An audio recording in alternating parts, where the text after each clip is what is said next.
You ever get that message from your phone company? Something like, "We care about your privacy," and you roll your eyes and ignore it? Yeah, me too.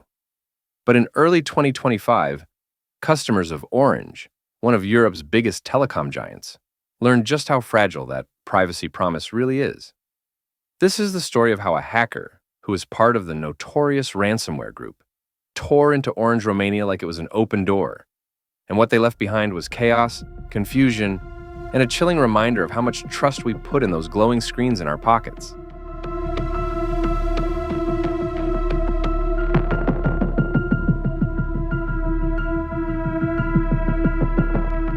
I'm just in time. You are listening to Whose Cloud Is It Anyways? Let's set the scene. It's January, and Orange Group is a French multinational telecommunications corporation that operates globally, also better known as France's telecom kingpin, with 260 million customers across 26 countries. They're the ones keeping your calls connected, your Netflix streaming, and your emails flying. But then, suddenly, in their Romanian branch, something's seemed off, like someone slipped inside their network. Not a script kiddie, not some kid in a hoodie. This intruder knows what they're doing. And get this, they've been there for weeks. But surprisingly, there were no alarms, no red flags, just a ghost haunting Orange's digital corridors, picking locks and peering into their secrets. A hacker, going by alias Ray, has slipped inside their network. Ray wasn't just some random hacker. He used to work with a dangerous cyber gang called Hellcat. Now, Hellcat isn't famous like some hacker groups you see in the news.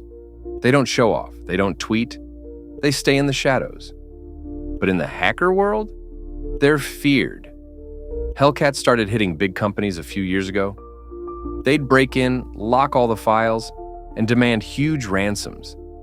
And if the company didn't pay, Hellcat would leak everything. They were fast, smart, and brutal. They even had their own tech support, helping victims pay the ransom if they got stuck. Haha, yeah. That's how professional they were. And Ray was one of them. Now for the million-dollar question, how did he pull it off? I mean, we're not talking about a scrappy little startup where security is an afterthought.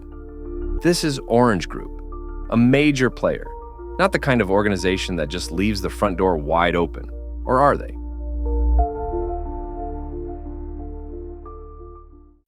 You see, back in 2023, a batch of employee login details from various European tech companies, including Orange, was stolen in a quiet malware campaign. One of Orange's developers in Romania got infected by a fake browser update while using a personal laptop. The malware recorded usernames, passwords, and browser sessions. Those logins ended up on the dark web, sold, forgotten. But then Ray found them, and one of those logins still worked. It gave Ray access to Orange Romania's Jira server.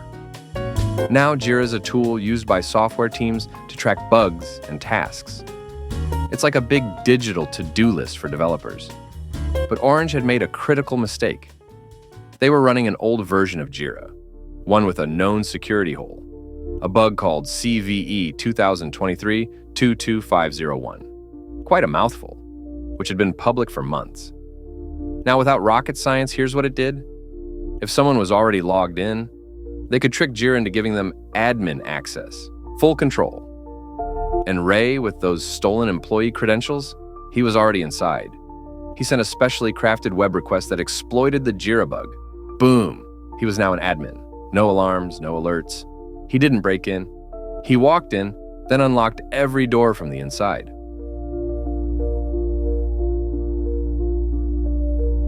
For a month, Ray's creeping through Orange's systems. But he was not smashing windows or kicking down doors. No, he was studying. Mapping servers, sniffing out databases, learning where the good stuff's hidden.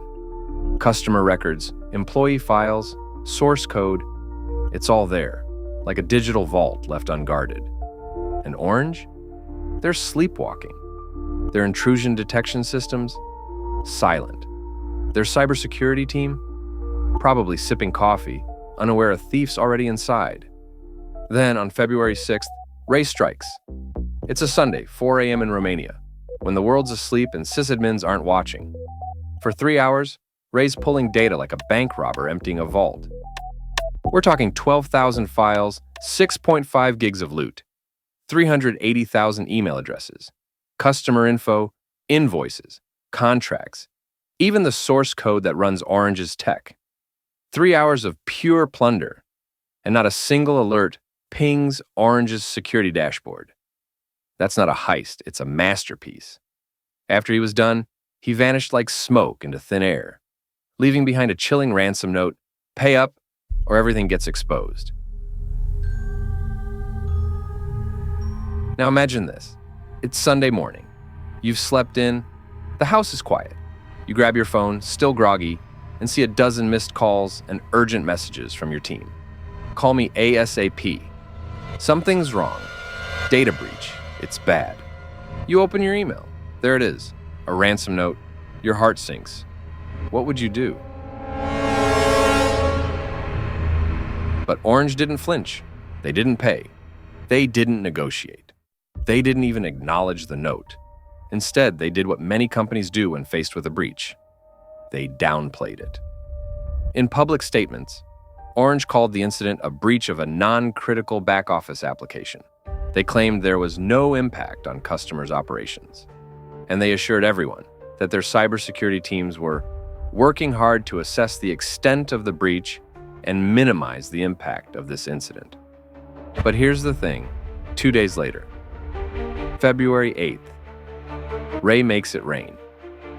He dumped the entire haul on Breach Forums, a notorious dark web forum that has become a central hub for cybercriminals to trade, sell, and discuss stolen data, hacking tools, and exploits. It's like tossing a suitcase of cash into a crowd of thieves. Anyone with Tor and a dream can download it.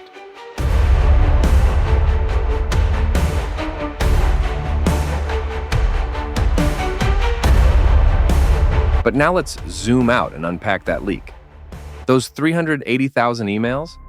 Perfect bait for phishing scams. Picture an email from Orange customer service begging you to reset your password. You click, and some hackers got your login.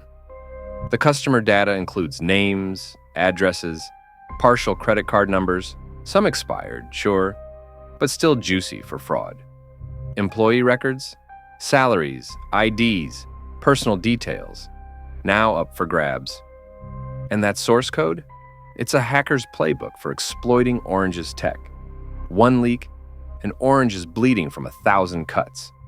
But then, just as Orange is scrambling to understand what's happening, boom. On the same day, February 8th, Orange Spain branch gets slapped with a second attack. A hacker called Snow compromises their RIPENCC account, an online account that lets you manage internet resources like IP addresses and domain names.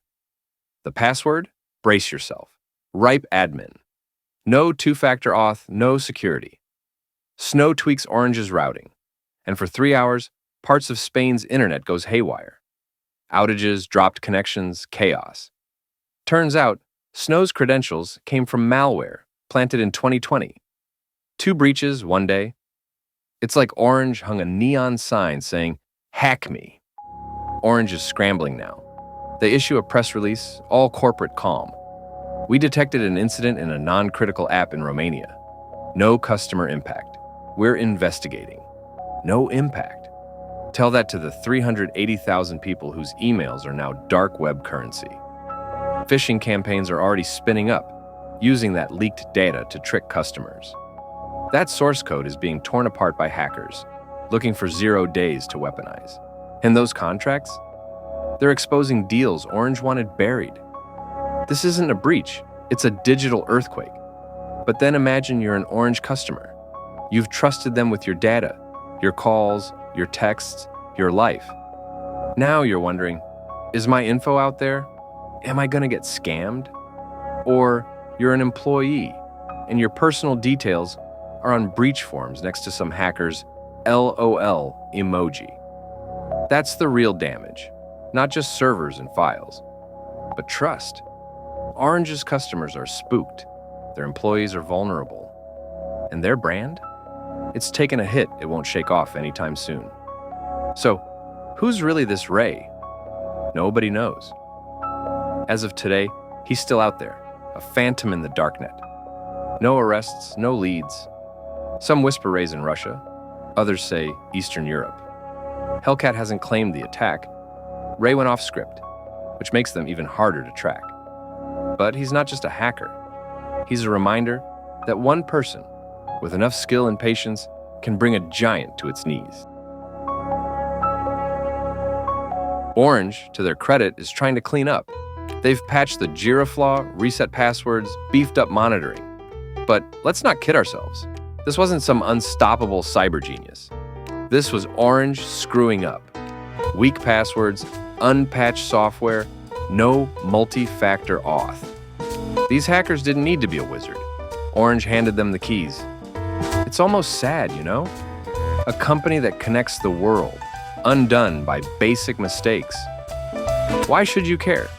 Because this isn't just Orange's story, it's ours. Every company you trust, from your phone provider to your bank, is a target. In 2021 alone, 2.8 billion records were breached worldwide. Orange is just one name on a long list. And the hackers? They're not slowing down.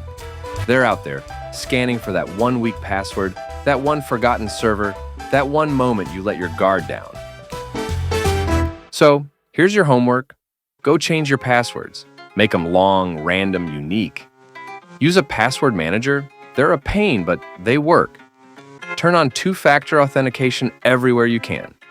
You can also check sites like Have I Been Pwned to see if your email was part of the leak, but be careful to only use trusted websites. And when you get an email from your bank or your telecom, don't click that link until you're 100% sure it's legit. Because somewhere out there, someone like Ray or Snow is watching, silent, patient, waiting for you to slip so they can strike. That's it for this episode of Whose Cloud Is It Anyways? If you're listening on Spotify, don't forget to follow the show. And if you're watching on YouTube, hit like and subscribe so you never miss a episode. Stay safe out there, because the darkness never sleeps.